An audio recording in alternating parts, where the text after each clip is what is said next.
came up in lights, he just wants to be heard. Whether it's the beat or the mic, he feels so unlike everybody else, alone. In spite of the fact that some people still think that they know, but no, he knows the code. It's not about the salary, it's all about reality and making some noise, making a story, making sure his click stays up. That means when he puts it down, Toxic picking it up. Let's go. Who the hell is he anyway? He never really talks much, never concerned with status, but still leaving him starstruck. Humble through opportunities given despite the fact that many misjudge him cause he makes a living from writing raps. Put it together himself, got a picture connects, never asking for someone's help or to get some respect. He's only focused on what he wrote, his will is beyond reach, and now it all unfolds, the skill of an artist. This is 20% skill, 80% fear, be 100% clear, cause Ryu was ill. Who would've thought he'd be the one that set the West in flames? And I heard him wreck it with the Crystal Method, name of the game. Came back, dropped Megadeth, took him to church. I like Bleach, man. Ryu had the stupidest verses, dude is the truth. Now everybody giving them guest spots and stocks through the roof. I heard he f***ing with that stock.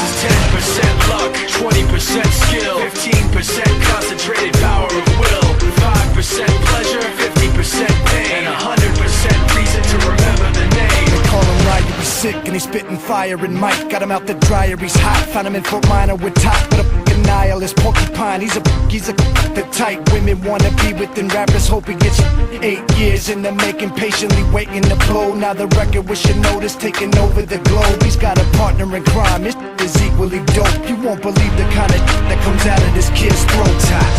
He's not your everyday on the block. He knows how to work with what he's got, making his way to the top. He often gets a comment on his name. People keep asking him, was it given that birth or does it stand for an acronym? No, he's living proof. Let him rock in the booth. He'll get you buzzing quicker than a shot of vodka with juice. Him and his crew are known around as one of the best, dedicated to what they do and give 100%. Forget Mike, nobody really knows how or why he works so hard. It seems like he's never got time because he writes every note and he writes every line. And I've seen him at work when that light goes on in his mind. It's like a design is written in his head every time before he even touches a key or speaks in a rhyme. And those other fellas he runs with, the kids that he signed, ridiculous, without even trying. How do they do it? This is 10% luck, 20% skill, 15% concentrated power of will, 5% pleasure, 50% pain, and 100%